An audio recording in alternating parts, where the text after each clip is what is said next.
On va parler à la fois donc, des projets qui font que les 4 personnes qui sont ici sont là, de leur forme, des enjeux qu'ils y mettaient, de comment ils ont vu le jour, quelle origine, quel est le temps de développement aussi qu'ils y ont contracté, parfois le budget aussi, si vous vous sentez de le partager, parce que ça peut donner aussi des indications aux personnes qui sont dans la salle. On va aussi parler de comment on fait équipe autour d'un projet. Vous verrez peut-être, vous avez peut-être déjà constaté dans votre expérience que les projets de médiation, souvent, ils sortent de vos structures et vous entourez de partenaires extérieurs. Et donc faire équipe quand on ne se connaît pas, c'est une vraie problématique parfois, ou en tout cas c'est un vrai challenge. On va vous partager quelques clés sur les méthodologies qu'on a utilisées. Et puis on échangera aussi sur ce qui fait la réussite d'un projet. On n'est pas sûr, je pense, tous les 5 de ce qui fait la réussite d'un projet, mais on va vous partager nos questions autour de ça. Et puis aussi parler de ce qu'ils sont devenus, ces projets par la suite. Alors pour échanger avec moi aujourd'hui, j'ai le plaisir donc d'accueillir Élise Taillant, qui est chargée des partenariats et des projets d'innovation au Centre INRIA de l'Université Grenoble-Alpes. Jean-Stéphane Ricol, qui est chargé de recherche au CNRS et qui est co-responsable au CNRS et donc au laboratoire de physique subatomique et de cosmologie, et qui est aussi co-responsable de la médiation et de la communication. J'ai aussi à mes côtés Marie Sauget, qui est chargée de projet communication scientifique et technique à la délégation Alpes du CNRS. Et je remercie aussi Kevin Sestel, qui est motion designer créatif indépendant, de s'être joint à nous pour nous livrer le regard de quelqu'un qui travaille avec nous sur des projets de médiation, de communication, de valorisation. J'en profite pour dire que je suis un peu partie prenante puisque j'ai mené un projet avec Kevin et Marie, mais que le but est que je leur laisse plutôt la parole, même si je connais très bien ce projet. Alors je vous propose de faire un premier tour de table pour parler un petit peu des projets, pour que le public ait connaissance des projets dont on va parler aujourd'hui, et peut-être en nous parlant de la forme, des enjeux que vous y mettiez et de comment ces projets ont vu le jour. Je te propose par exemple de commencer, Élise, si tu le veux bien. Oui, bonjour à tous. Donc moi je travaille au Centre INRIA à Grenoble, enfin Montbonneau. Donc Centre INRIA, c'est un centre de recherche sur le numérique. Et donc le projet dont je vais parler aujourd'hui, c'est le procès du robot. Alors c'est un événement, un atelier, je ne sais pas trop comment le qualifier, qui a été développé pour le festival Transfo en 2019. Le festival Transfo, c'est le festival grenoblois sur le numérique. Et dans ce cadre-là, il y a plein d'entreprises en fait, et de laboratoires qui ouvrent leurs portes, qui proposent des animations. C'est un festival qui est grand public, mais quand même où on rencontre surtout des professionnels en fait, de ce domaine-là. Et puis nous, quand on a été sollicité, quand on a voulu proposer quelque chose pour ce festival, alors il faut savoir que moi je suis pas, enfin mon premier métier c'est pas de faire de la médiation scientifique ni de la communication, et que je suis pas non plus chercheuse. Donc aucun des trois qu'on a cités juste avant. Moi je travaille au service valorisation, transfert, partenariat. Donc vraiment moi j'ai plutôt des relations avec les entreprises. Et mon métier c'est de faire le lien entre les équipes de recherche et les entreprises. Bon, à côté de ça, je fais pas mal de médiation parce que c'était un truc qui m'intéresse et que j'aime faire. Et donc, quand on a été sollicité pour faire une animation dans le cadre du festival Transfo, on a eu 2 envies. La première, c'est de montrer des choses en informatique qu'on ne voit pas habituellement. C'est-à-dire qu'on ne voulait pas montrer de la réalité virtuelle. On ne voulait pas montrer des trucs qui claquent, waouh, avec des casques et tout. Voilà, on ne voulait pas montrer ça. On voulait montrer un petit peu dans la recherche en informatique ce qui est caché, ce qu'on ne voit pas, ce dont on ne parle jamais. Et puis le deuxième point, c'est qu'on voulait que, donc c'était sur une demi-journée, on voulait que ce soit d'une difficulté progressive. On avait plusieurs ateliers et que le premier atelier, en tout cas l'entrée dans cet événement, soit quelque chose qui soit accessible au grand public et qui amène à se poser des questions pour la suite de la journée. Et donc le procès du robot, qu'est-ce que c'est ? C'est un débat, on va dire, théâtralisé, où en fait le prétexte c'est de juger un robot qui a déclenché une avalanche et qui a enseveli des gens qui ne sont pas morts parce qu'on n'est pas complètement non plus... Enfin voilà, on voulait que ce soit quand même pas trop glauque pour une entrée dans la demi-journée, mais voilà, donc c'est un robot qui a déclenché une avalanche, qui a enseveli des gens. Et en fait, toute l'idée derrière ça, c'est d'arriver à faire parler des chercheurs, mais sans que ce soit que les chercheurs parlent avec des slides, en expliquant vraiment comment dire, leurs recherches avec des équations, etc. On voulait vraiment que ce soit accessible et on voulait les mettre dans une situation où ils doivent répondre un petit peu du tac au tac aux questions. Et donc on a fait venir une troupe d'improvisation avec laquelle on a travaillé pour mettre en scène ce procès. Donc la troupe d'impro faisait tous les rôles, juges, avocats, etc. Et les chercheurs étaient en fait les experts qui étaient appelés pour faire la lumière un petit peu sur les événements. Voilà. Qu'est-ce que je dois ajouter d'autre C'est déjà une première entrée en matière. J'aurais des questions probablement à te poser plus là-dessus, mais je propose de passer le micro à Jean-Stéphane. Donc Jean-Stéphane Ricol pour nous parler d'un escape game donc, qui a été développé au LPSC. Alors je précise que tu n'étais pas à l'origine du projet, mais justement que tu as cette position particulière de le reprendre en cours de route. Ouais, c'est un peu ça. C'était mon introduction. Donc je ne vais pas pouvoir trop répondre dans les détails à la genèse du projet lui-même, mais à peu près à tout le reste. Donc c'est un escape game qui a été développé en 2021. On a fait appel à 2 compagnies spécialisées dans les escape games, le Fil du Dédale et le Lapin Blanc sur Grenoble. Et c'est un escape game qui se joue au laboratoire, au LPSC, sur la presqu'île. Et principalement, on l'a joué pour l'instant pour des scolaires pendant la fête de la science. Donc niveau idéal, c'est première, terminale, seconde, ça va. On a même fait des troisièmes. Ça commence à devenir un peu plus difficile, mais ça va. Donc l'escape game se fait en petits groupes de 5, 6, entre 4 et 6 personnes, on va dire. 6, ça commence à être presque trop. 4, 5, c'est bien. Donc on reçoit un groupe classe de à peu près 30 personnes. On fait des petits groupes. Et il y a 6 étapes qui se font les unes après les autres et pas du tout comme dans un escape game classique où on est un peu dans une salle et on doit essayer de tout résoudre un peu en même temps. Là, on fait la première étape, on va à la deuxième, on résout la deuxième, etc. etc. Et l'idée, c'était de représenter un peu les 6 étapes importantes dans la recherche, c'est-à-dire l'étape 1, c'est on part d'un modèle théorique. Ensuite, on définit le détecteur, les composants qu'on va mettre dedans. Ensuite, on monte un projet, une collaboration, une recherche de financement. Ensuite, on prend des données. Ensuite, on les analyse et à la fin, on publie, on communique sur nos résultats. Donc l'idée, c'était d'essayer quand même de parler de notre thématique, qui est la physique de l'infiniment petit et de l'infiniment grand, la physique des particules et la cosmologie, à travers cet escape game. Mais bon, on en parlera peut-être un peu plus en détail, est-ce qu'on a réussi à ce niveau-là. En tout cas, on a à peu près 6-8 groupes, selon la taille des classes, qui avancent en parallèle par 2 groupes. Chaque étape peut être faite et dupliquée, donc elle peut être faite par 2 groupes en même temps. Et ensuite, une fois que les 2 premiers groupes ont fait la première étape, ils vont à l'étape 2, et il y a 2 groupes qui peuvent ensuite aller à l'étape 1. Et donc, il y a une sorte de petits groupes qui se suivent comme ça dans tout le labo. Et ce qui impose un peu des soucis un peu d'organisation, parce qu'il faut des salles, il faut 6 salles idéalement pour chaque étape, une salle par étape. Et il faut surtout un game master par petit groupe, ce qui fait à peu près entre 6 et 8 game masters par représentation. Et donc ça demande un gros souci organisationnel de personnes qui doivent être présentes sur la demi-journée. L'escape game, il dure à peu près 1 heure une fois qu'on le commence jusqu'à la fin. Mais comme je vous dis, on part par étape et par petits groupes. Une étape, ça fait environ 10 minutes. Donc le groupe 2 part 10 minutes après le groupe 1. Et puis après, 10 minutes après, 10 minutes après. Au final, ça prend environ 2 heures en tout. Et ça laisse pas mal de temps d'échange avant pour ceux qui partent après, en dernier, ou après pour ceux qui partent en premier. Et c'est plutôt à ce moment-là où on a le plus le temps d'échanger sur nos thématiques et sur notre laboratoire. Et on en parlera un peu plus après, sans doute.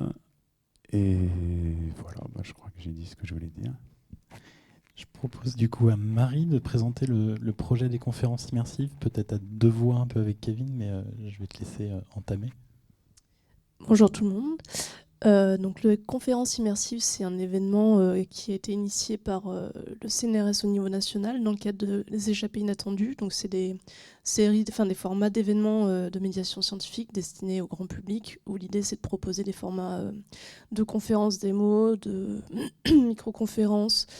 Donc c'était des cycles courts de conférences autour d'une thématique transversale. Et parmi tous ces formats que je ne vais pas tous vous détailler, il y avait les conférences immersives. dont l'idée était de mettre en contact scientifique et public dans une immersion d'images, donc le scientifique intervenant un peu comme une voix off, un petit peu, qui vient faire du coup voyager le public dans les images et dans la science. Donc on avait un cahier des charges donc, du national qu'on a un petit peu adapté pour les besoins du local, parce que voilà, on n'a pas toujours les mêmes infrastructures à Paris et à Grenoble. Pour les conférences immersives, donc c'est un projet qu'on a monté donc avec Territoire de Sciences et ici à Cosmocité. On a pu travailler donc, dans la salle immersive que vous connaissez peut-être, avec l'idée donc, d'une projection sur un mur et au sol. Voilà, pour les projets, donc, on a proposé à des scientifiques soit qui avaient des sujets assez accessibles grand public, on va dire, des sujets qui sont un peu dont on parle déjà un petit peu dans les médias, ou voilà, les séismes, etc., ou les failles, etc. Et on s'est aussi amusé à trouver des scientifiques qui aimaient bien la vulgarisation, mais qui avaient des sujets très austère, on va dire, de prime abord, sur des électrons, ce genre de choses, enfin la physique théorique, en se disant que voilà, c'était des gens, on part avec des gens qui sont volontaires, ça c'est essentiel, mais aussi donner à voir aussi et se plonger dans de la science dont on n'a pas forcément l'habitude de parler, donc ça c'était un autre challenge. Sur le format, donc on en a fait une la première début d'année là, et donc la seconde et malheureusement dernière sera la semaine prochaine. Voilà, je ne sais pas si je te laisse le micro, Kevin. Je propose, Kevin, de modifier un peu la question pour toi, notamment pour que tu nous dises, toi qui es un intervenant extérieur, comment est-ce que tu décides de partir avec des gens sur un projet de médiation scientifique ? Est-ce que c'est parce que c'est lucratif ? Est-ce que c'est parce que le sujet t'intéresse ? Qu'est-ce qui t'a convaincu de nous dire oui quand on t'a sollicité en disant veux-tu nous accompagner sur ce projet ? Et puis peut-être préciser ce que c'est que du motion design pour l'audience. Oui, alors bonjour tout le monde. Donc le motion design, c'est tout simplement les techniques d'animation d'images en images de synthèse ou en images graphiques animées. Il y a un truc dont on n'a pas parlé, c'est aussi le sound design. Et en fait, la partie sonore est hyper importante pour l'immersion qu'on a cherché sur ce projet. Et je travaille aussi sur ce côté-là, donc qui fait une réalisation globale d'une œuvre un petit peu à mi-chemin entre le contenu purement scientifique et artistique, comme vous pouvez voir juste ici. Qu'est-ce qui m'a convaincu de travailler là-dessus ? Déjà, le premier truc, je pense que c'est la curiosité de aussi explorer des sujets et des choses que je n'ai pas l'habitude de voir, puisque je viens plus du monde de la publicité en fait, initialement. Et moi, je trouve ça hyper enrichissant, tout ce que vous faites, et j'ai envie d'en savoir plus et de connaître, et aussi, pourquoi pas, d'aider à transmettre grâce à moi, mes expertises qui sont la production audiovisuelle. Et tu as dit un mot qui était pas mal, Marie, c'était le côté austère. Et le deuxième truc qui m'a convaincu le plus, c'était vraiment le dispositif de la salle immersive, qui était une chance unique, je pense, pour beaucoup de gens qui travaillent dans l'audiovisuel, de travailler justement. On n'a pas l'occasion tous les 15 jours de travailler dans une salle immersive. Dernier cri comme ça, je pense que c'est aussi d'un point de vue technique un gros challenge et une grosse découverte. Et voilà, donc il y a eu un gros travail d'écriture et de réécriture pour transformer le sujet en véritable expérience, et je pense qu'on en parlera un peu plus tard. Mais voilà. Alors je veux bien vous relancer les uns et les autres sur un sujet, vous l'avez esquissé notamment, Élise et Jean-Stéphane, vous avez parlé un petit peu de comment vous avez réfléchi au départ, et on voit que dans votre façon de partager les origines, vous réfléchissez déjà un petit peu non seulement au public, mais aussi à comment vous intégrez ça dans un parcours, à quel point en fait ça a une place au démarrage du projet, le public et les modalités dans lesquelles tout cela va se dérouler, et est-ce que c'est important d'y réfléchir dès l'instant zéro ?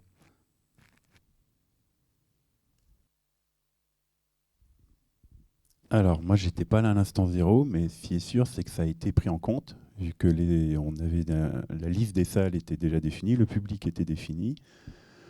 Le moment, pas forcément. Là, ça se joue essentiellement pendant la fête de la science, mais ça, je ne crois pas que ça avait été spécialement défini. Le nombre de personnes nécessaires avait été aussi défini, et on avait le bon nombre de personnes, presque. Pour la toute première fois qu'on l'a joué, le projet, il y a une, voire même deux personnes des deux boîtes là, des escape games qui ont été obligées de venir avec nous, qui se sont proposées de venir pour remplacer les deux personnes qui nous manquaient pour être en nombre suffisant pour accueillir la classe. Et donc oui, c'est clair de toute façon, plus tu anticipes un maximum de choses, pourquoi tu le fais, pour qui tu le fais, comment tu le fais, et est-ce que tu as vraiment les moyens de le faire, en amont du projet, plus tu as de chances que le projet corresponde à tes possibilités. Donc c'est clair et net qu'il faut vraiment anticiper toutes les modalités possibles, quoi. Donc, dans ton cas, en faisant même un pari sur le fait que cette animation à 6-8 personnes, vous allez être capable de la préserver dans le temps. Ouais, tant que les personnes ne s'essoufflent pas et perdent pas la motivation, oui, mais c'est le point faible du projet, quoi. C'est clairement ça. Il faut 8 personnes par demi-journée sur une semaine, donc soit toutes les 8 personnes sont disponibles toute la semaine et ça roule, soit, et c'est pas le cas, c'est le cas, soit c'est compliqué. Soit il faut former des personnes chaque année, ça c'est envisageable, notamment les thésards qui sont souvent volontaires pour faire ça. Mais le problème des thésards, c'est que il reste au maximum 3 ans et du coup après il faut renouveler. Donc pour moi, c'est le gros point faible de cet escape game, c'est le nombre de personnes que ça mobilise.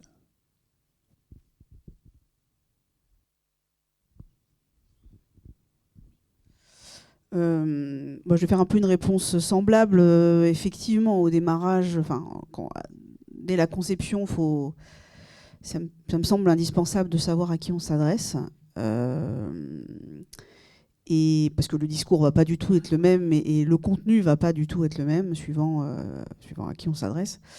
Et puis et évidemment je saurais pas dire de l'œuf ou de la poule lequel arrive en premier, mais la forme souvent vient d'une idée. C'est plus pouf, on a une idée et après on se demande à qui on va pouvoir l'adresser. En tout cas, ça marche plutôt comme ça pour moi. Et ce que je trouve, pour moi, le plus difficile, c'est pas tellement de se poser la question de à qui on s'adresse et de la forme, parce que comme je le disais, la forme, souvent, c'est une idée qu'on a et qu'on s'imagine mettre en œuvre. Ce qui est plus difficile, c'est l'avenir, en fait, du projet. OK, on lance le projet, et qu'est-ce qui va devenir après? Ça, c'est beaucoup plus difficile à anticiper. À savoir, est-ce que c'est un one-shot? Est-ce que c'est quelque chose qui va vivre?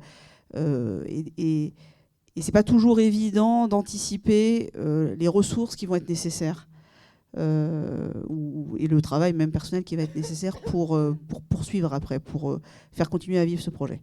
Pour moi, c'est cette partie qui est plus difficile, plus que à qui on s'adresse et comment on s'adresse à ces personnes. Ouais.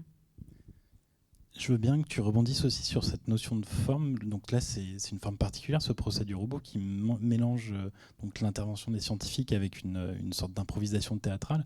Est-ce que, à la fois cette forme-là, est-ce que l'escape game, est-ce que les conférences immersives, est-ce que c'est des choses qui répondent en fait à des appétences que vous avez, à de la curation que vous faites en fait? Est-ce que vous faites énormément de veille pour vous inspirer?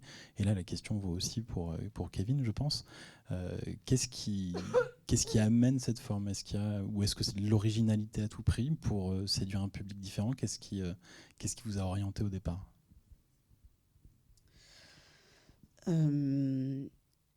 Je pense que alors il y a un petit peu de tout ça, c'est-à-dire qu'il y a une veille sur des ateliers, des événements de médiation, des choses que font tous les autres qui sont un petit peu le tapis sur lequel on est et ça nous permet d'avoir des idées.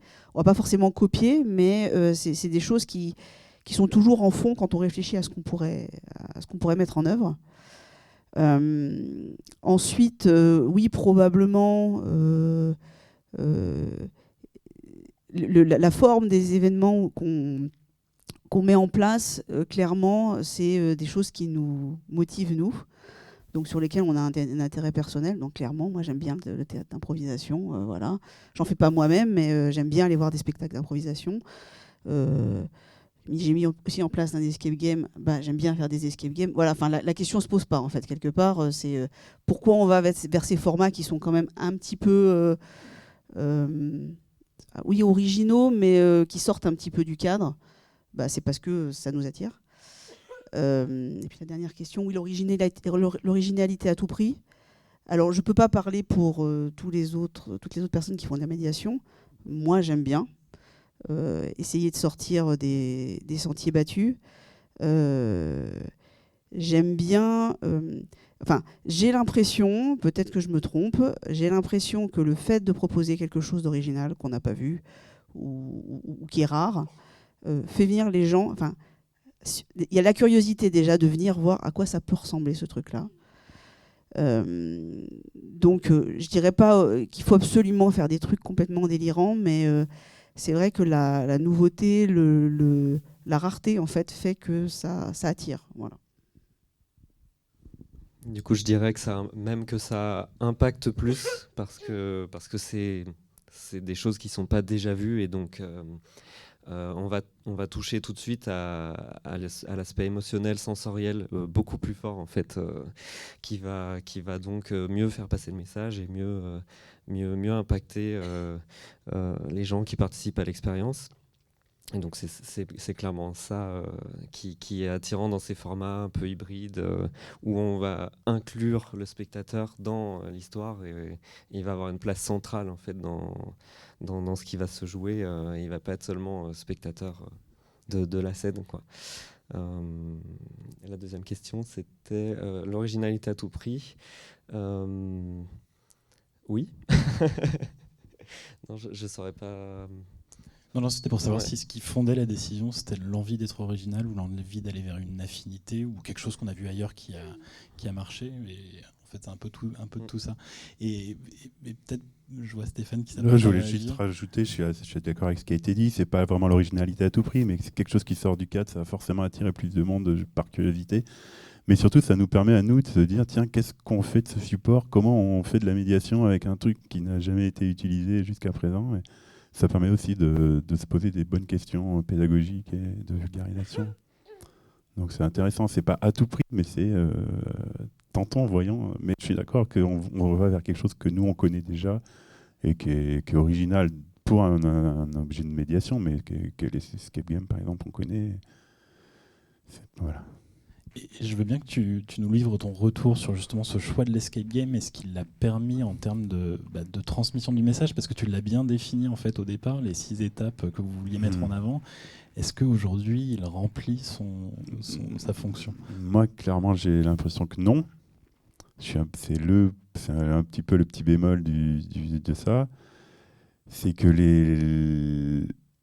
je ne sais pas si on parle déjà de réussite. Pour moi, le projet est une réussite parce que les retours qu'on a sont très positifs. Les gamins sont à fond. Mais c'est ce qui fait qu'ils sont tellement à fond dans le jeu. C'est-à-dire, en gros, ils résolvent des énigmes qui sont des énigmes classiques d'escape game, qui n'ont rien à voir avec la physique des particules, dans un environnement.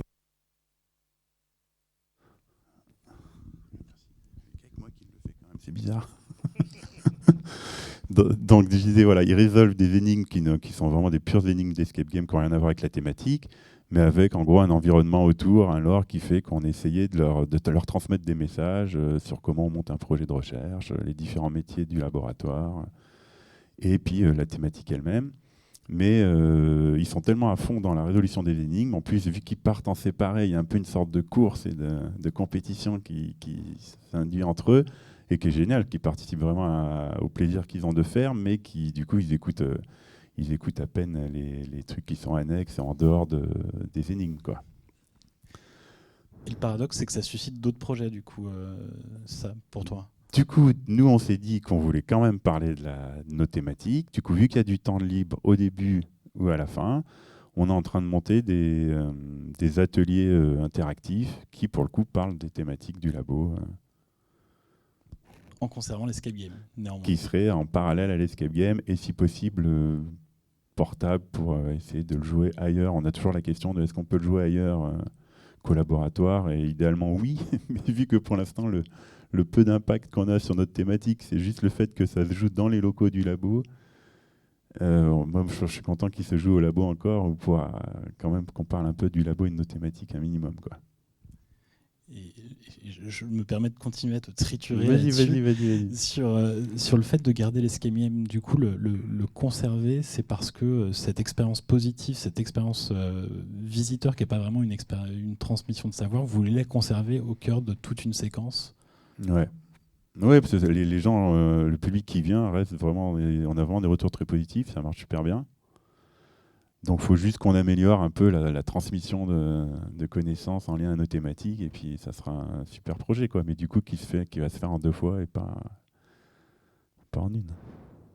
Donc un projet qui continue. Ouais, exactement. Je veux bien qu'on s'arrête ensemble sur autre chose. En fait, c'est des projets que vous n'avez pas menés seuls. Enfin, tous les deux, vous en êtes l'illustration parfaite. Vous avez fait appel à une compagnie de théâtre d'improvisation. Tu as cité deux sociétés qui développent des escape games, etc. À quel moment, en fait, on identifie qu'on ne va pas y aller tout seul? À quel moment on reste, et c'est ce que disait ce matin Lucie aussi, en restant modeste sur ses compétences, qu'on sait faire, ne pas aller où on n'a pas pied. À quel moment on commence à voir ce dont on va avoir besoin au sein d'une équipe projet, et quel temps on prend pour la préparer, cette équipe projet? Et si au passage vous pouvez nous dire combien de temps le projet vous a pris pour être développé, ça peut aussi éclairer, je pense, le phasage d'un projet.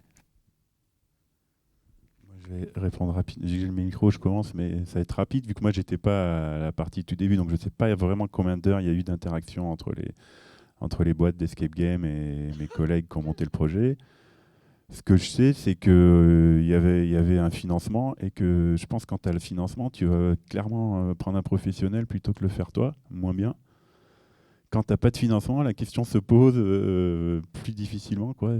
Comment tu fais si tu n'as pas les compétences ni l'argent pour faire un appel à un professionnel? C'est sûr que ça va développer beaucoup de temps, et ça demandait beaucoup de temps, quoi. C'est tout ce que je dirais, vu que moi, je n'ai pas participé à la genèse du truc, mais je pense que ça s'est fait sur une année, mais je ne sais pas en combien d'interactions.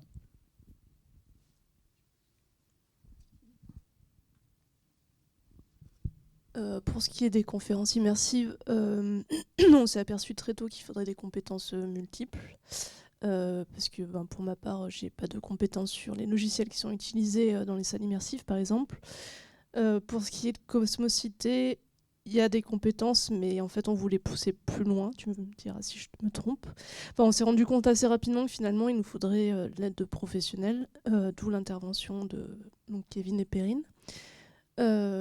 Pour ce qui est de constituer l'équipe projet, alors nous, la première conférence immersive a été une suite d'aventures et de péripéties. L'équipe projet elle a été constituée assez tôt entre le CNRS et Territoire de Sciences. Pour ce qui est donc de notre travail avec Kevin et Perrine, pour le coup, c'est arrivé assez tardivement. Pour des raisons, je vous passe les détails. Ce qui fait qu'on a constitué une équipe un petit peu au pied levé, un mois avant l'événement, donc c'était un peu sport. Ça nous a manqué. Alors, ce qui a bien fonctionné, c'est que, enfin, je parle à mon nom, je vous laisserai dire si vous n'êtes pas d'accord.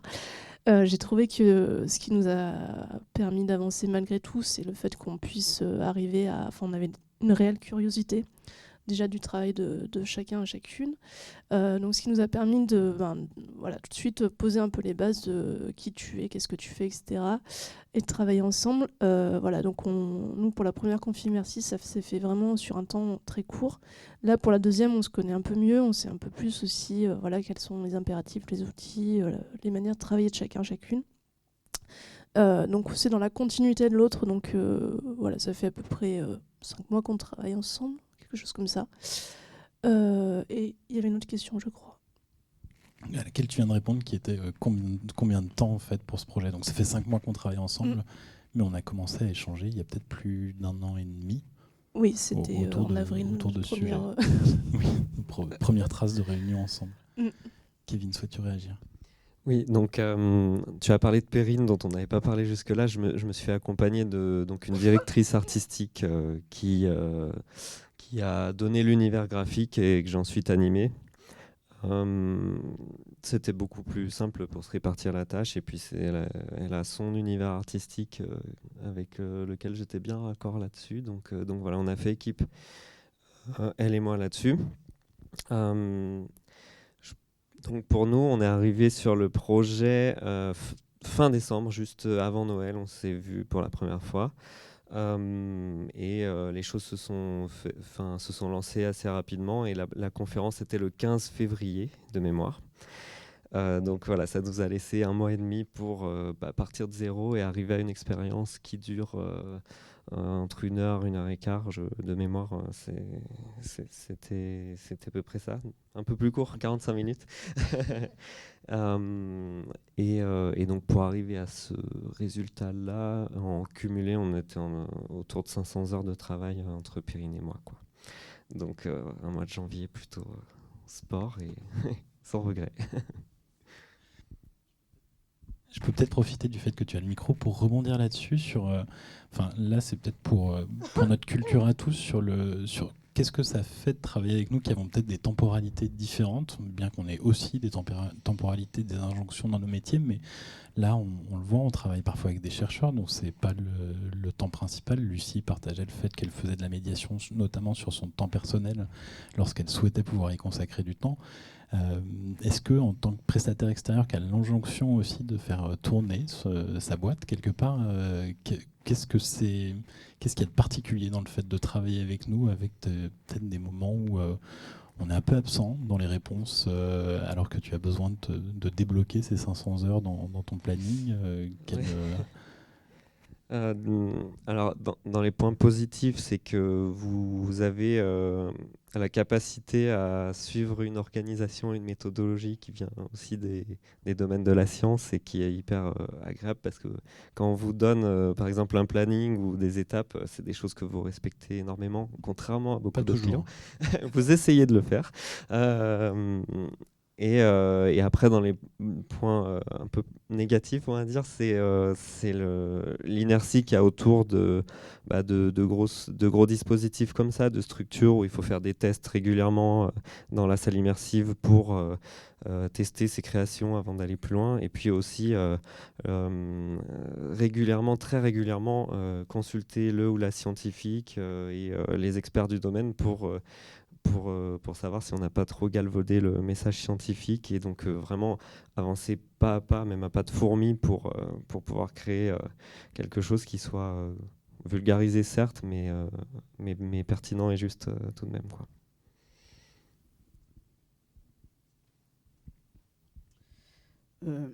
Alors oui, pour le procès du robot, alors surtout, je suis un très mauvais exemple en fait d'anticipation des projets. Je fais tout un petit peu à l'arrache. C'était le cas aussi pour le procès du robot, puisque je pense qu'on a décidé de faire ça devait être au mois de novembre, et le festival Transfo, c'était le 19 janvier. Donc ça donne une idée à peu près de l'urgence dans laquelle on a travaillé. Pour revenir sur la question que tu as posée, sur à quel moment on se rend compte qu'on a besoin de quelqu'un d'autre. Là, dès qu'on a décidé de faire ce format-là, on s'est bien rendu compte qu'en interne, on allait avoir du mal à avoir des gens qui sont des acteurs, qui sont des comédiens et qui savent aussi. Il y avait une question d'ambiance quand même. Il y avait beaucoup de questions d'ambiance dans cet événement-là. Il fallait qu'il y ait l'ambiance procès. Il fallait des gens qui sachent faire rebondir les questions. Et ça, nous, on ne sait pas faire. Et donc, c'est pour ça qu'on a fait appel à une troupe de théâtre d'impro. En fait, dans l'équipe, si on peut résumer, il y avait sur le procès du robot spécifiquement moi, qui coordonnait les choses, les comédiens et puis les chercheurs. Avec chacun son rôle en fait. Les chercheurs, on les a absolument pas mis dans une position délicate. On voulait pas qu'ils soient mal à l'aise, qu'ils aient à jouer en fait. Et on voulait qu'ils soient eux. Donc on les a laissés dans ce rôle-là et dans le rôle de... ils savent de quoi ils parlent, mais on les laisse en tant qu'eux-mêmes. On ne leur fait pas jouer le rôle de quelqu'un d'autre. Vraiment pour les personnages un peu loufoques ou un peu... Voilà, il y avait des comédiens. Je ne sais plus quelle était l'autre question. Ouais, voilà, on s'en rend compte parce qu'on se rend compte qu'on n'a pas les compétences, quoi. Et que surtout dans un délai hyper court comme ça, on va pas s'inventer, se dire allez, je me lance, je fais non, c'est là il faut faire appel à quelqu'un. Ouais. Et donc au sein de cette équipe projet, ton rôle à toi, qui n'est pas chercheuse, donc pas amenée à intervenir, qui n'est donc pas spécialiste du théâtre d'impro, tu es une sorte de chef d'orchestre de tout cela. Alors tu viens de dire que tu travailles un peu à l'arrache, donc est-ce que tu es celle qui fait respecter les plannings? Quel est le rôle d'un chargé de projet au milieu de tout ça? Alors je pense que là il n'y a pas vraiment de réponse, c'est très très variable. Dans ce cas-là, moi mon job ça a été de recruter les chercheurs. Donc ça, c'était la partie la plus difficile, parce qu'il faut convaincre de les faire participer à quelque chose qui est pas, qui les fait sortir de leur zone de confort. Hein. Donc déjà, voilà, les convaincre, trouver les bonnes personnes, essayer alors, je ne vais pas dire respecter une parité, parce que c'est pas possible, surtout en informatique. Hein. Voilà, bon, j'ai trouvé une femme, j'étais contente. Et puis, en fait... ce choix des chercheurs qu'on allait impliquer dans ce procès, donc déjà il fallait qu'ils veuillent bien, et puis ensuite il fallait que ça serve un scénario, parce qu'il y avait un scénario dans ce procès. Donc ça c'est moi qui l'ai écrit, ce scénario.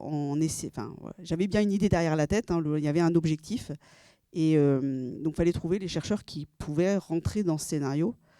Voilà, donc ça c'était on va dire le gros du rôle, écrire le scénario, trouver les bons intervenants. Et puis ensuite, ça a été coordonné. On a fait uniquement...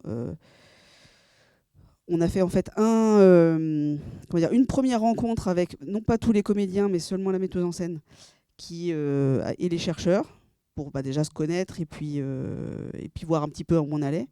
Et en fait, il y a eu une répétition. Hein. Il y a eu une répétition, genre la veille, quoi. Et puis pouf, on s'est lancé. Donc... mon rôle, ça a été de stresser beaucoup, d'encourager, de tenir en fait l'équipe, que tout le monde soit là pour ces moments qui étaient vraiment super importants. Voilà, et puis toute l'organisation, parce qu'en fait, à la fin du procès, il y avait un vote en fait pour savoir qui était responsable de l'accident, dont le robot. Hein, il y avait la possibilité que ce soit le robot, mais pas que. Donc on avait fait un scénario de telle manière à ce que potentiellement il y ait plusieurs responsables, et c'était aux gens, en fait, au public de déterminer qui était le responsable. Et ensuite on discutait en fait de ce vote, et on amenait des éléments juridiques, des éléments éthiques, etc. autour de ça. Donc il y a aussi cette organisation là qui a été à mettre en œuvre. Marie, est-ce que tu veux réagir aussi un petit peu sur cette question de la composition de l'équipe projet, en sachant qu'on a la particularité d'avoir un profil un peu similaire, donc on s'est retrouvé à 2 pilote dans la barque, ce qui est aussi une chose qu'il faut anticiper sur la répartition des tâches. Alors tout à l'heure j'ai parlé d'équipe projet, effectivement, avec Territoire de Sciences, Kevin et Perrine et le CNRS. Chose qui, je pense, à inclure aussi dans l'équipe projet. C'est aussi le scientifique qui partait avec nous, parce que ça demande aussi beaucoup de travail, et on a aussi pu bénéficier toujours pour les scientifiques, de l'accompagnement de Ludovic Lecordier, que vous connaissez peut-être, pour l'accompagnement de la prise de parole. Donc on a eu ponctuellement aussi dans l'équipe projet ces personnes-là à inclure. Pour ce qui est de nos 2 profils de chargés de projet, effectivement c'est stressé, comme disait Elise. Pour ma part, je suis aussi souvent à l'arrache, mais pourtant j'ai eu ce doux rôle de rappeler souvent le calendrier, parce que j'étais tellement dans le stress pour le coup que voilà.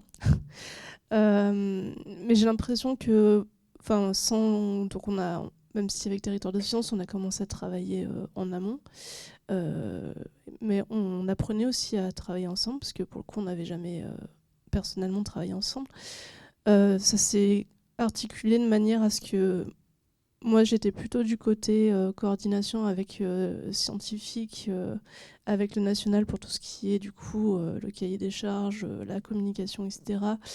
Les laboratoires aussi. Enfin voilà, un petit peu la partie plutôt lien avec la partie scientifique et aussi la coordination avec le cordier, alors que j'ai l'impression que pour le coup, ton travail était aussi la partie, et surtout la partie technique, coordination avec Kevin et Perrine. Enfin voilà, il y avait finalement ça s'est un peu fait comme ça naturellement. Aussi parce que physiquement, Territoire de Sciences gère Cosmocité. Moi, j'ai pas l'opportunité ni les compétences pour aller tous les jours dans la salle immersive, faire des tests, etc. Donc finalement, il y avait dans les deux chargés de projet une partie un peu cordeau global, j'ai l'impression, et une partie un peu cordeau technique et articulation entre le travail motion design et sound design et votre création aussi sur les images un peu fixes que vous avez pu raccrocher dans le contenu. Je voulais interroger Kevin, mais en fait, on est quelques-uns à pas forcément être scientifiques ou spécialistes du contenu dont on parle dans ces projets. Quelle importance vous mettez dans le fait de cerner le sujet? Est-ce que quand vous... Alors, je suis désolé, Jean-Stéphane, ça t'exclut un petit peu de la question, mais quelle importance vous mettez dans le fait de comprendre tous les messages à transmettre, etc., en amont? Est-ce que c'est nécessaire? Est-ce que c'est un rôle que vous laissez aux scientifiques, que vous confiez complètement aux scientifiques en disant tu vas apprécier les messages à transmettre et nous te faisons cette confiance? Jusqu'où vous pénétrez dans l'univers du scientifique ou des scientifiques qui interviennent?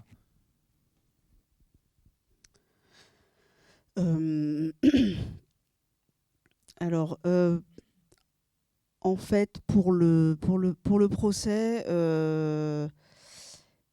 étant donné que j'ai écrit le scénario, la réponse est je suis rentrée très en profondeur. Ce scénario, il a été écrit. Voilà, moi, l'objectif que j'avais, c'était ça, c'était de pouvoir parler de sujets un petit peu cachés, de pouvoir parler d'éthique, de pouvoir parler de responsabilité. Alors, ça parlait d'intelligence artificielle, de robotique, etc. Donc, moi, en tant que chargé de Valo, j'ai déjà une vision assez proche en fait de ce qui se passe dans les équipes de recherche. Donc, je les connais déjà. Et donc j'avais une petite idée déjà de quelles équipes, quels chercheurs probablement allaient me dire oui aussi, et sur quoi ils travaillaient. Et après, il y a eu des échanges quand même, c'est-à-dire que j'ai pas dit toi tu vas parler de ça et puis tu t'arrêtes à ça. Il y a eu des échanges entre moi et les chercheurs sur qu'est-ce que tu penses du sujet, de comment on peut avancer dans le scénario pour arriver à ton sujet, quel message tu as envie de passer. Et puis moi, je raccrochais aussi à ce que j'avais envie, vers quoi j'avais envie d'orienter le procès. Donc on a fait, c'est un échange en fait. Donc oui, clairement, la maîtrise de ce qui allait se dire sur ce projet-là, en tout cas, je l'avais pleinement. Parce que c'était nécessaire, parce que, on va dire, chaque chercheur avait un message à faire passer et que j'ai potentiellement des fois limité pour justement laisser la place à du doute en fait dans le public et pas juste tout résoudre. Donc il y avait des messages et à la fois des choses qu'on a volontairement cachées pour derrière pouvoir débattre dessus. Voilà. Pour ma part, chaque projet commence par une discussion approfondie avec le chercheur, la chercheuse, ou mes clients, même quand il ne s'agit pas de science, pour comprendre vraiment leurs sujets, leurs envies, leurs besoins, parce qu'on est quand même au service de transmettre leur message, et c'est quand même super important qu'on identifie rapidement en fait à travers des discussions au moins les points saillants de leur discours et les choses vraiment qui doivent ressortir. C'est vraiment la première chose, et ça dès le premier jour on doit avoir une idée en tête qui va nous servir de trame pour s'inspirer, pour créer et réaliser une œuvre. Et donc après on va proposer un script, un storyboard, on va passer par des étapes comme ça qui vont faire ressortir ce que nous on a compris du sujet et ce qu'on aimerait raconter. Et bon, s'il manque des choses qu'on aurait mal comprises ou pas identifiées comme des points d'intérêt, le chercheur ou vous aussi dans l'équipe de médiation, vous êtes là pour pour faire des allers-retours et compléter la narration finalement pour qu'on arrive à quelque chose qui soit fidèle aux propos du scientifique. Donc, est-ce que c'est très important de tout comprendre actuellement sur de la physique quantique? Non, ce n'est pas du tout mon domaine, mais c'est très intéressant en tout cas pour moi d'apprendre au moins des choses, de découvrir et voilà, je l'ai peut-être compris à ma manière, mais si le scientifique valide, c'est l'essentiel. Mais tu dis quelque chose qui est intéressant, tu dis quelque chose qu'on aimerait raconter, donc tu te l'appropries aussi, c'est-à-dire que tu défends aussi quelque chose, et je pense que tu parlais de Perrine qui a ce rôle de direction artistique, vous n'êtes pas des simples exécutants dans un projet, vous arrivez avec votre univers, vous arrivez avec des envies, tout comme probablement l'équipe d'Au fil du Dédale et du Lapin Blanc ont des mécaniques en fait d'escape game qu'ils connaissent, qu'ils ont envie de dérouler, éventuellement des choses qu'ils ont envie de tester à l'occasion de cette collaboration avec vous. Comment, est-ce qu'il y a une limite? Est-ce qu'il y a un endroit où on dit non, vous n'allez pas m'imposer quelque chose là-dessus parce que cette compétence motion design, ou est-ce que vous avez eu aussi des retours, cette compétence escape game, elle est chez nous, on sait que ça marche comme mécanisme, et est-ce que vous avez accepté ou est-ce que vous avez mis des volets en disant ça c'est de mon ressort, ou ça j'accepte de me laisser guider? Honnêtement, vous avez été très très ouvert sur la partie créative ici, donc ça a été très très appréciable. S'il y avait eu des stops, moi, j'en ai pas en tête, si ce n'est les contraintes techniques ou des choses comme ça, ou de timing, mais non, on n'impose pas, on reste au service d'eux quand même, et l'important c'est surtout de faire rentrer une histoire qui est souvent sur un format PowerPoint dans des conférences classiques, dans un format qui peut être un escape game, un film, une expérience immersive, autre chose. Et c'est tout ce travail-là qu'on va faire pour passer ce PowerPoint dans un autre format, dans un autre cadre. Oui, pour nous, en fait, on leur a fait pleinement confiance. Tout ce qu'elles ont amené, c'était pertinent. C'était des mécaniques d'escape game qui rentraient dans l'histoire qu'on a mis autour, qui parlait de science, mais toutes les manipulations, c'était vraiment des trucs très classiques d'escape game. Il n'y a pas eu de veto ni d'un côté ni de l'autre. Elles ont cherché à faire en sorte que les étapes 1, 2, 3 correspondent à ce qu'on est en train d'essayer de vouloir raconter. Et ça a bien marché pour le coup.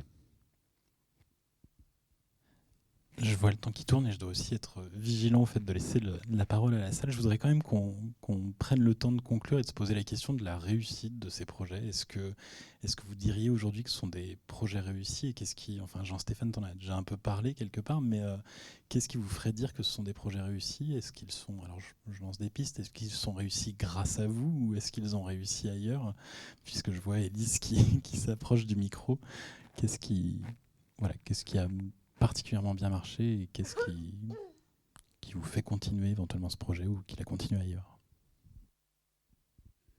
Alors, je ne vais pas dire que c'est grâce à moi, mais non, dans le succès, pour moi, c'est un succès pour plusieurs raisons. La première, c'est que le jour J, le jour de la représentation, on a eu vraiment beaucoup de très bons retours. Et dû à deux choses, dû aux interventions des chercheurs et au sujet qui était abordé et à l'intérêt, et puis grâce aussi aux comédiens, parce que c'était vraiment une pièce de théâtre, puis c'était drôle, voilà. Donc les deux mélangés ont fait que ça a eu beaucoup de succès. Pour moi, le deuxième succès, c'est la vie de ce projet-là après. Donc il a été joué que 2 fois à Grenoble, donc une fois pendant le festival Transfo, une fois pendant une fête de la science. Mais il a été repris par d'autres centres INRIA. Donc INRIA, c'est un institut qui est national. Donc il a été repris à Rennes, il a été repris à Nancy. Donc il y a eu, je pense, 4-5 peut-être représentations ailleurs en France de ce procès. Alors ça a été toujours modifié. L'intérêt de ce format-là, c'est qu'il peut être modifié sur le fond, sur le sujet dont on veut parler. Donc il a été un petit peu modifié aux 2 endroits où il a été repris. Et voilà, donc presque maintenant, en fait, si vous tapez le procès du robot INRIA, vous n'allez pas voir Grenoble, vous allez voir les autres. Donc pour moi, ça c'est un succès, quoi. C'est le fait que le format, la manière de faire soit reprise par d'autres, c'est que ça présente un intérêt. Je complète en tapant effectivement Procès du robot. Je suis tombé non pas sur 5 représentations à Nancy, mais sur 23 représentations depuis 2021. Ouais. Donc vraiment un format qui a été repris, peut-être avec une raison spécifique au fait que ça ait bien pris à Nancy. Oui, alors moi, mon analyse, c'est que à Nancy, au Centre Indrien de Nancy, il y a quelqu'un qui s'occupe de la médiation à plein temps. Donc qui fait vraiment ça, peut-être plus maintenant, mais à l'époque, si. Et je pense que c'est ça en fait qui a aussi fait qu'ils ont repris et ils sont investis en fait là-dedans, ce qui est plus délicat pour nous à Grenoble. Voilà, donc moi si je devais reprendre à Grenoble, je pense que je ferais sur un autre sujet, voilà, en changeant un petit peu les choses, en prenant le même format mais en changeant le sujet. Voilà.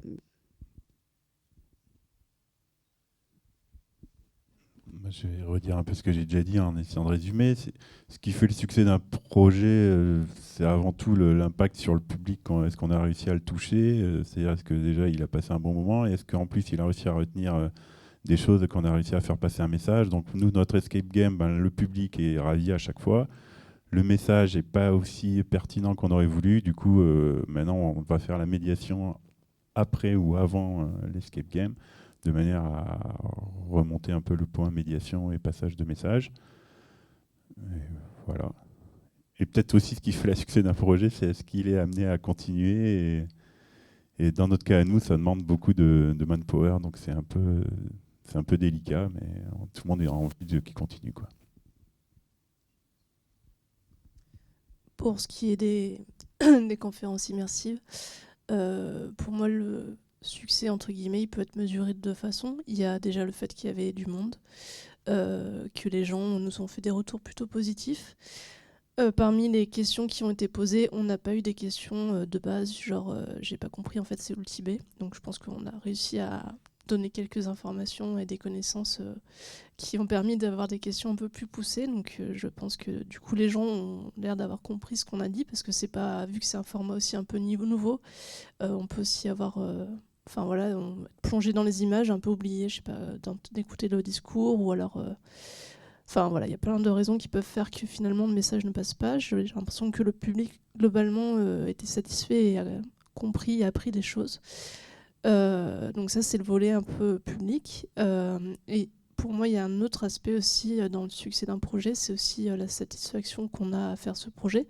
On a, dans les retours qu'on a eu tous ensemble, du coup, j'ai l'impression qu'on était tous très contents d'avoir mené ce projet qui était pourtant pas forcément simple, qui a été très stressant, surtout à la fin, enfin voilà, comme beaucoup de projets, mais on en sort, j'ai l'impression, globalement tous très contents. La preuve, on continue pour cette 2e conférence.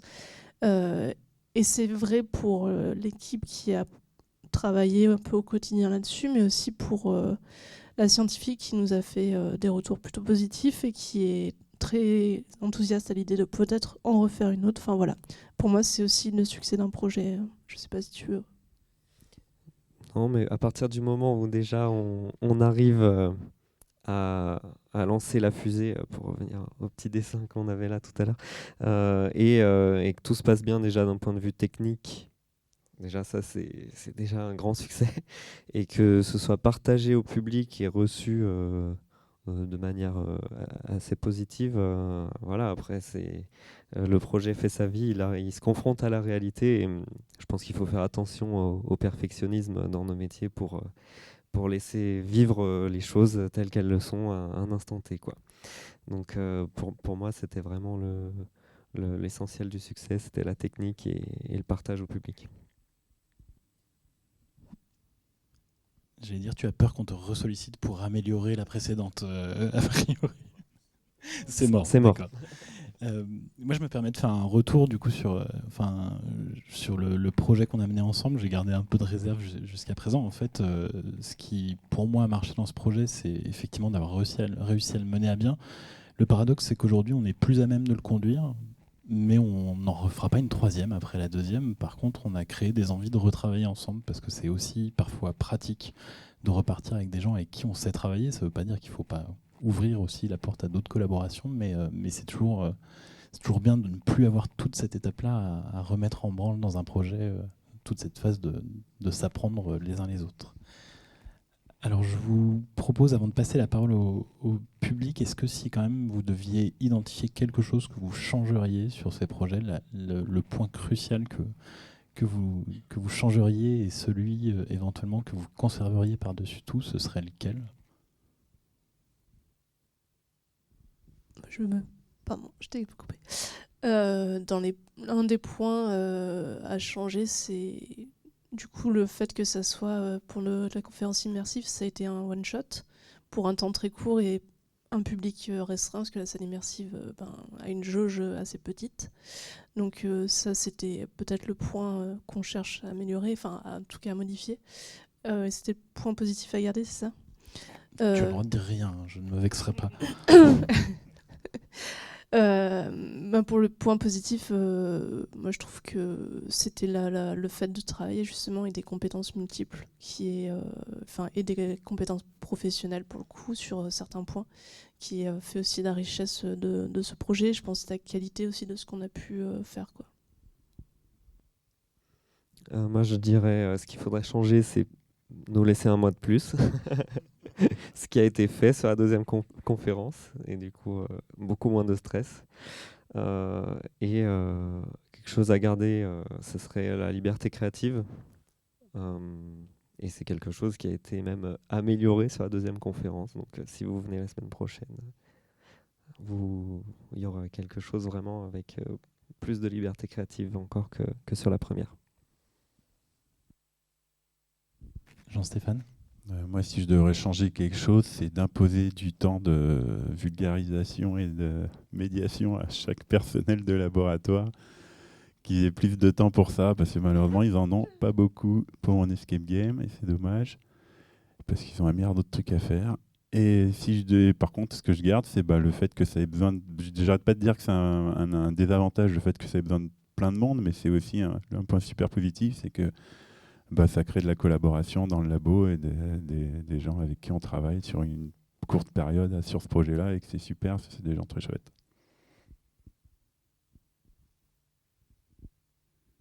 Moi, comme Kevin, ce que je changerais, c'est le temps pour le faire. Voilà. Et après, je garderai un petit peu tout, en particulier, je pense, les échanges avec les chercheurs là-dessus, le fait de rentrer encore un peu plus dans leur univers. Et puis voilà, je pense que c'est un format, j'espère que d'autres pourront reprendre, même en dehors d'INRIA. Voilà. Merci. Je vous propose du coup, si vous souhaitez réagir, poser des questions dans la salle, il doit y avoir 2 micros. Ah non, ils sont là, les micros, que l'on peut faire circuler.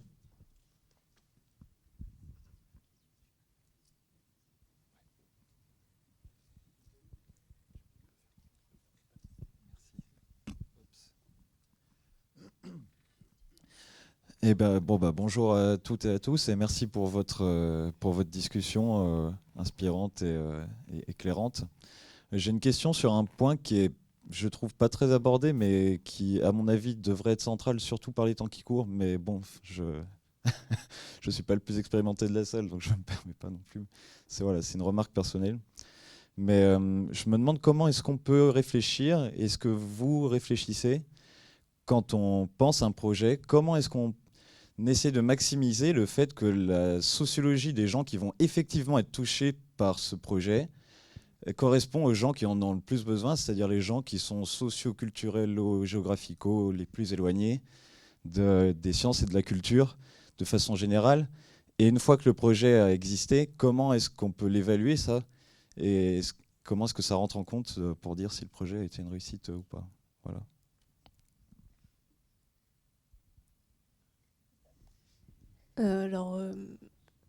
Toucher le public le plus éloigné des sens, c'est, je pense, le rêve de tout le monde qui fait de la médiation. Malheureusement, pour le coup, alors je ne sais pas si on y arrivera si on continue les projets avec Territoire de Sciences. On est tous Enfin, on a le public d'une salle, il est déjà acquis. On a tous nos formats et nos canaux de communication qui touchent déjà malheureusement des publics qui sont ciblés, même si on aimerait que ça s'ouvre à tous.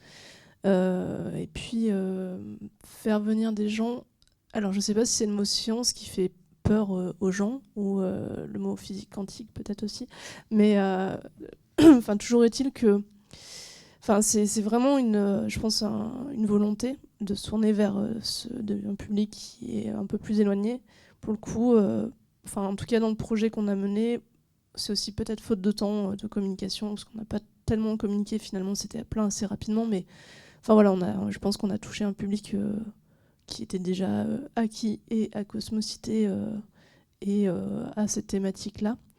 Et on n'a pas fait d'évaluation du public. Pour le coup, enfin voilà, c'est pas quelque chose. On a déjà réussi à faire l'événement à la date prévue. C'était déjà beaucoup. Mais voilà, on n'a pas organisé ça. Après, je laisse le micro aux autres. Nous, on est dans le programme de la fête de la science auquel ont accès tous les collèges et lycées, mais voilà, tous ceux qui sont ni au collège ni au lycée, c'est sûr qu'ils viendront pas à nous, quoi. Donc, effectivement, on peut réfléchir à comment toucher d'autres. Mais après, déjà, franchement, pour moi, quand il y a déjà un partenariat avec des scolaires, on est vachement plus sûr de toucher des gens parce qu'on sait qu'il va y avoir des collèges de toute la métropole qui vont être touchés. Donc déjà, là, il y a un bon point. Même pour des lieux comme ici, pour le coup. Je suis assez d'accord avec ce qui a été dit par les autres. Je ne sais pas si c'est l'événement qu'on organise ou l'atelier qu'on organise ici qu'il faut voir dans un contexte de on touche tout le monde, mais dans quelle mesure c'est réutilisable. Le procès du robot, n'importe qui peut s'en emparer. Enfin, d'autres médiateurs peuvent s'en emparer ailleurs. Je ne sais pas, moi, par exemple, dans un autre pays, je ne vais pas forcément réussir à déplacer tous mes chercheurs pour venir parler exactement du même sujet ailleurs. Par contre, ça a été filmé, donc c'est utilisable. Et le format peut être repris. C'est pareil, je pense, avec d'autres événements qui pourraient être un petit peu portables.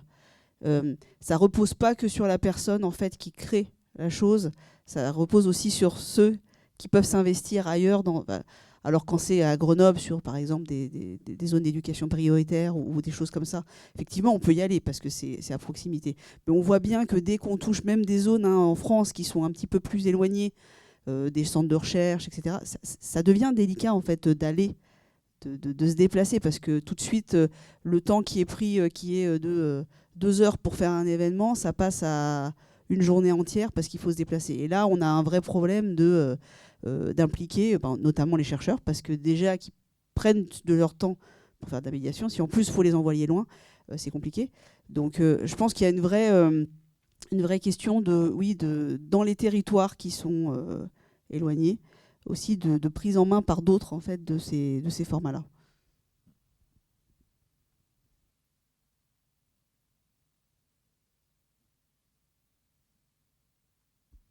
Je veux bien aussi contribuer à la réponse sur le cas spécifique des conférences immersives. Il se pose forcément la question du one-shot. Il n'y a pas seulement la question du public cible, il y a le fait que de toute façon, avec 40 personnes, c'est la jauge de ces conférences qui a été donnée pour l'instant qu'une fois, mais qu'on cherche à reproduire. Les 40 personnes, et ça vaut aussi quelque part pour le programme de la Fête de la Science, c'est les 40 premiers mieux informés qui nous suivent le plus assidûment, qui sont inscrits. Et on reconnaît, nous, dans nos événements, des noms en disant « Tiens, lui, il est chercheur à tel endroit ». Donc parfois, on a des événements qui s'adressent à des chercheurs, alors que le but était de s'adresser à un public beaucoup moins qualifié en sciences. Donc il y a vraiment, et aussi le même effet quelque part sur le programme de la Fête de la Science, parce que même une mobilisation d'1 semaine dans le cadre du LPSC, ça veut dire quand même un certain nombre de de classes qui sont touchées, et on sait aussi qu'il y a des inégalités dans l'accès au programme de la science ou dans la capacité des enseignants à se dire « Tiens, je me projette en septembre pour organiser ma visite Fête de la Science ». Et je pense qu'il y a au moment de la Fête de la Science des classes qui sont habituées du fait d'aller au LPC ou du fait d'aller... On retrouve les mêmes classes d'une année sur l'autre, donc le fait de toucher une diversité de public, ça doit forcément nous inquiéter. Est-ce qu'il faut à un moment faire de la rétention d'informations, toucher d'abord des classes en disant « Ok, on va diffuser d'abord le programme vers des quartiers prioritaires de la ville, etc. » Nous, il se trouve qu'à Cosmocité, on est dans un quartier prioritaire de la ville. On mène au niveau de la structure aussi une réflexion sur les publics qui sont accueillis. Et je peux vous partager le fait qu'il y a très peu de publics qui bénéficient des minima sociaux qui, pour l'instant, poussent la porte de Cosmocité. Donc, malgré le fait qu'on est dans un quartier prioritaire de la ville. Donc il y a forcément des réflexions à mener. Et dans les réflexions aussi autour du format des conférences immersives, on se demande si on peut tirer parti du travail qui a été fait pour proposer une forme plus adaptée qui pourrait aussi intégrer une programmation régulière, donc plus sous le format conférence, parce qu'on sait aussi que le mot conférence peut quelque part attirer un public qui est friand d'un format qu'on peut juger élitiste ou pas. Mais donc, voilà, on est en train de chercher à en faire une expérience immersive en soi, ou en tout cas de retravailler pour pouvoir massifier la proposition, parce qu'on sait que sur d'autres formats, d'autres temps, qui ne sont pas des temps en soirée, la typologie de public change à Cosmocité. Merci beaucoup.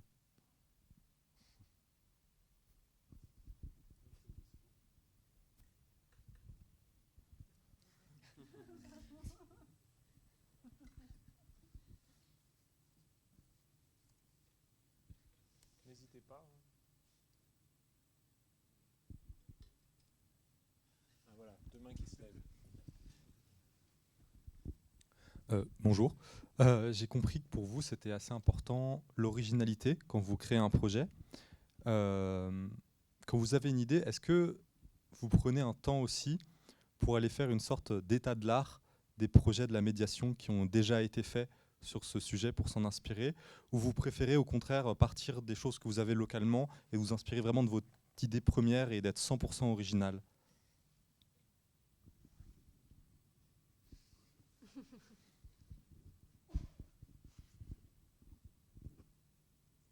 Alors oui, en ce qui me concerne, effectivement, je vais voir ce qui existe déjà. Parce que, je prétends pas être particulièrement original. Hein, on a tous des idées.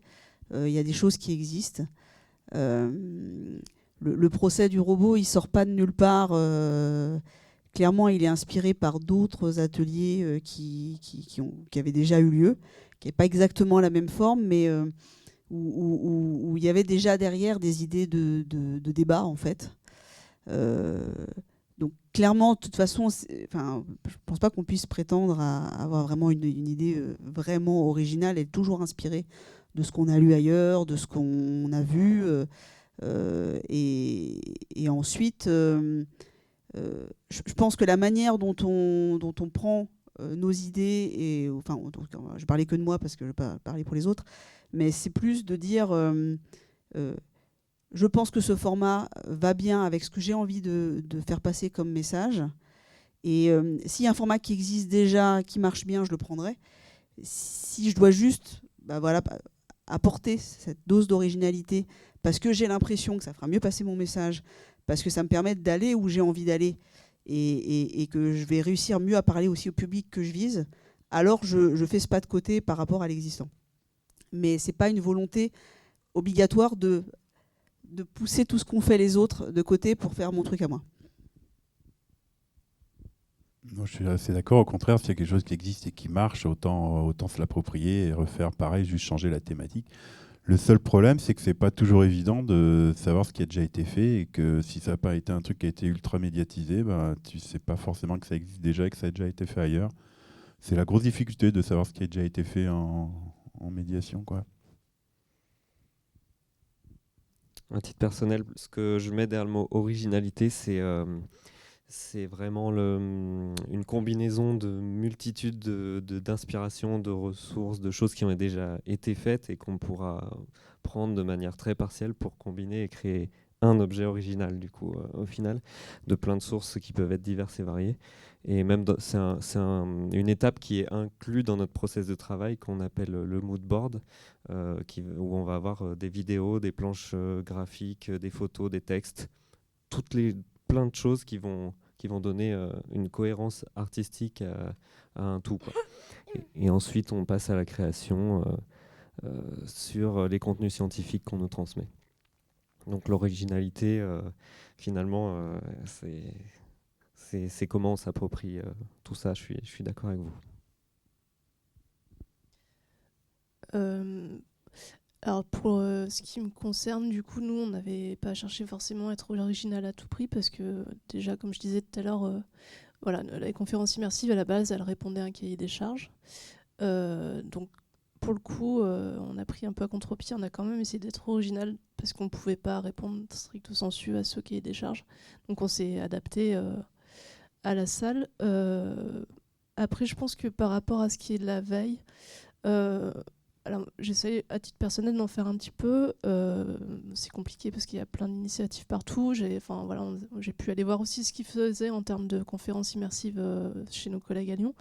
Je pense que c'est pour le coup très important, notamment pour la communication, tout bêtement parce que si on vend à un public un truc unique et original, faut qu'ils soient sûrs que ça soit unique et original, parce que s'ils ont déjà vu ça ailleurs, voilà, ça tombe un petit peu à l'eau. Donc c'est aussi dans l'honnêteté, je trouve, de ce qu'on propose, de dire c'est original effectivement à Grenoble parce que c'est la première fois qu'on a une salle immersive, mais est-ce que c'est vraiment original dans le reste de la France? Je ne sais pas. Donc c'est aussi jauger ce qu'on vend au public. Et pour le coup, par contre, je trouve qu'il y a le côté original qui est pas forcément dans le format. Moi, je pense que l'originalité, elle vient aussi le fait de travailler avec des artistes comme Kevin et Perrine, parce que en fait, dans ces formats-là, nous, on vient avec une idée, une envie. Les scientifiques aussi, les partenaires, enfin tout le monde vient avec une idée, une envie.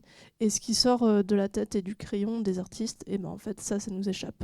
Et c'est là où je trouve que c'est original. Et pour nous, enfin en tout cas je parle pour moi, parce que j'ai aucune idée de ce qui va finalement être produit. Et aussi pour les scientifiques, parce que c'est pas souvent, en tout cas avec les personnes avec qui j'ai l'opportunité de travailler, qu'on travaille avec eux sur des formats où en fait finalement le résultat leur échappe. C'est leur bébé à la base, c'est leur science, c'est leur projet. Finalement il a été vu par travers l'œil de quelqu'un d'autre et ça c'est original, ne serait-ce que pour eux. Ça je trouve ça intéressant aussi. Si je peux glisser un mot pour faciliter la veille des autres, je vous encourage à documenter vos initiatives. Il existe des outils pour ça. Alors je ne sais pas si on peut faire la pub d'Écosciences Grenoble par exemple, qui est un formidable outil pour mettre en avant ce que vous faites, y compris les échecs. Vous avez le droit de raconter des échecs sur Écosciences Grenoble, ça évite aux autres de repasser par le même trajet.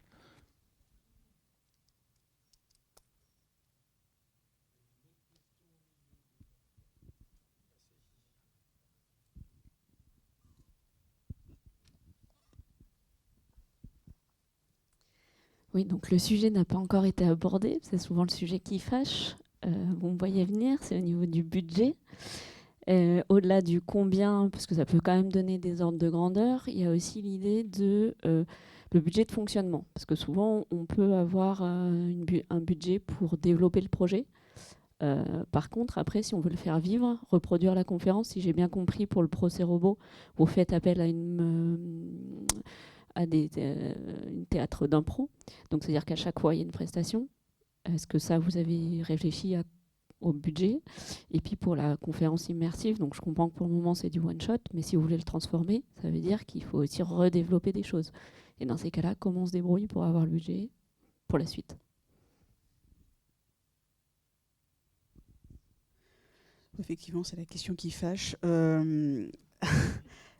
Alors, je pense que par rapport à Escape Game, aux conférences immersives, on n'est pas du tout sur les mêmes montants. Alors, je les ai plus en tête exactement, parce que ça fait quand même un petit moment que... Voilà. Donc, en fait, dans le procès du robot, ce qui coûte cher, bon, à part on va dire le temps de tout le monde, effectivement, c'est l'appel à une troupe de comédiens. Et je dirais, ce qui coûte cher dans cet élément-là, c'est la création. C'est le fait qu'il s'en empare aussi, donc qui prend un petit peu de temps. Une fois que c'est fait, c'est allez, on va dire, pour être large, une demi-journée de travail pour eux, de représentation. Donc je vais dire une bêtise si je dis un chiffre, hein, mais c'est pas non plus des budgets délirants. Mais oui, clairement, ça veut dire que systématiquement, il faut faire appel. Alors, idéalement, du coup, à la même compagnie, parce que du coup, il n'y a pas besoin de prendre ce temps avant qui va coûter pour qu'ils se réapproprient le projet. Donc, idéalement, avec la même compagnie. À ce propos-là, ça pose une petite question aussi, hein, le fait de reprendre les mêmes comédiens d'impro, ça n'est plus de l'impro. La première fois, c'est de l'impro. La seconde fois, ça n'est plus de l'impro, si on reprend la même troupe. Et ça se voit. Il y a quelque chose de différent qui se passe. Je ne saurais pas dire si c'est mieux ou pas. Je pense que ça dépend des spectateurs qui sont en face. Mais ça a un impact. Donc, et ça, moi, je ne l'avais pas forcément vu venir. Hein. Quand les comédiens d'impro ont déjà joué quelque chose, en fait, ils vont retravailler à partir de ce qu'ils ont fait et ça donne pas le même résultat.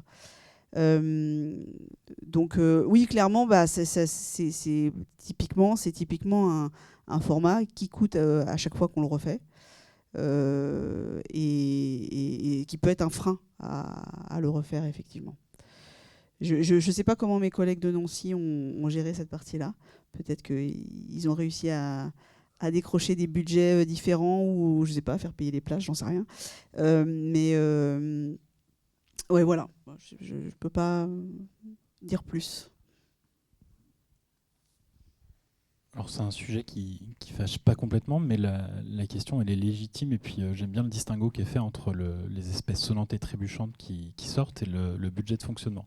Les conférences immersives, Marie pourra peut-être en dire un mot, c'est adossé sur un budget qui vient de l'ANR, qui nous sert entièrement à rémunérer la prestation de Kevin et Perrine, à hauteur, alors je vais demander à Kevin si j'ai le droit de la mentionner, à hauteur de 6 000 € hors taxes pour leur contribution à eux. Je vous incite d'ailleurs à une certaine vigilance, parce que vous êtes avec des gens qui ont envie de travailler avec nous par rapport à nos thématiques, par rapport aux équipements que nous avons. La prestation de Kevin et Perrine ne coûte pas en réalité 6 000 € hors taxe sur quelque chose comme cela. Ça coûterait plutôt 12 000 € s'ils appliquaient leurs tarifs qu'ils donnent peut-être à des clients plus fortunés que nous encore. Donc voilà. Et en termes de budget de fonctionnement, et c'est un petit peu la raison qui fait qu'on ne refera pas une troisième conférence immersive et qu'on réfléchit à comment on remodèle en fait notre collaboration avec le CNRS, parce que par contre on a conservé l'envie de travailler ensemble, c'est que si on réintègre les temps de travail des équipes en interne, on monte plutôt sur un budget de 35 000 €, sans inclure peut-être 9 000 € du côté du CNRS de temps de travail si on remet les réunions. Et je vous assure qu'on n'a pas eu une tendance à la réunionnite, on a plutôt eu tendance à aller direct vers le résultat. Donc ça pose effectivement des questions. À Cosmocité, la question peut se poser différemment parce que si on arrive à capitaliser sur quelque chose qui pour l'instant est un one-shot, ça peut intégrer une programmation et on peut envisager ça comme... OK, l'investissement valait le coup parce que pendant 2 ans, on va partager le regard de la chercheuse Anne Repluma, par exemple, avec le public de Cosmocité. Et là, le jeu en vaut la chandelle. Et éventuellement, vaut la chandelle pour nous de remettre de l'argent sur la table. Mais si c'est juste un one-shot, effectivement, la question, notamment la question de la mobilisation de l'argent public, elle est aussi là. Alors, petite précision pour le CNRS, donc il y a eu donc, le budget que vient de mentionner Emmanuel. On a aussi un budget pour Ludovic Lecordier. Je ne lui ai pas demandé au préalable, donc je ne communiquerai pas son budget. Et effectivement, en termes de temps humain, donc il y a, je ne sais plus, j'avais fait le calcul, mais je crois que pour ma part, j'avais passé 150 heures, quelque chose comme ça, sur la première conférence. Il faut compter aussi le temps de Anne, qui a passé aussi de nombreuses demi-journées. Et qui n'est pas valorisé sur ça. Donc voilà. Après, pour la suite, c'est un budget ANR, comme disait Emmanuel, qui a un petit peu... Donc c'est ce qui nous a permis de faire des actions de médiation sur ces projets-là. Après, c'est un petit peu bête, c'est que c'est un projet, un budget. Donc voilà, on a dépensé notre budget pour cette action-là. Pour l'instant, on a des velléités de continuer, de faire perdurer cette conférence et la prochaine qui aura lieu la semaine prochaine. Pour le moment, on n'a pas trouvé. Donc on passera parmi vous avec un chapeau tout à l'heure. Et après, pour ce qui est de notre part en tant que prestataire, c'est sûr que voilà, on n'a pas gagné d'argent sur ce projet, mais c'est quelque chose qu'on peut énormément valoriser après auprès de nos expériences et tout. Et moi, je le perçois aussi comme un gros investissement sur ce que j'ai pu apprendre en termes de formation, de relationnel et puis de référence, qui est quand même une référence que peu de gens de mon secteur peuvent avoir, donc ça me fait un vrai avantage aussi concurrentiel. Et pour l'escape game, ça a coûté un peu moins de 4 000 €.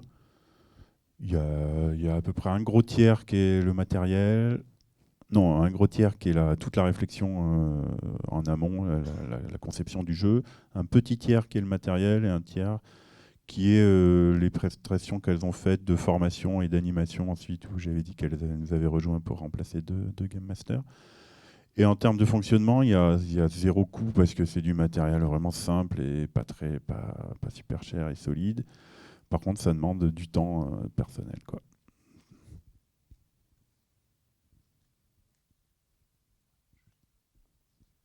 J'avais une question.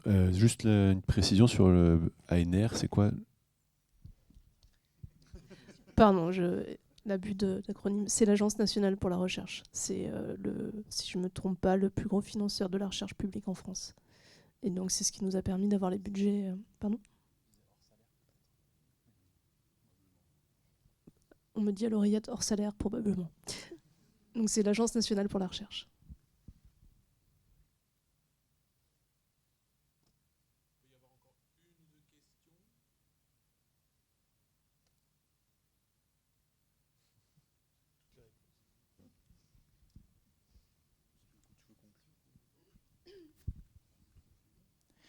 Eh bien, je vous remercie grandement et puis je remercie surtout nos intervenants d'être venus partager en toute honnêteté et transparence ces retours d'expérience.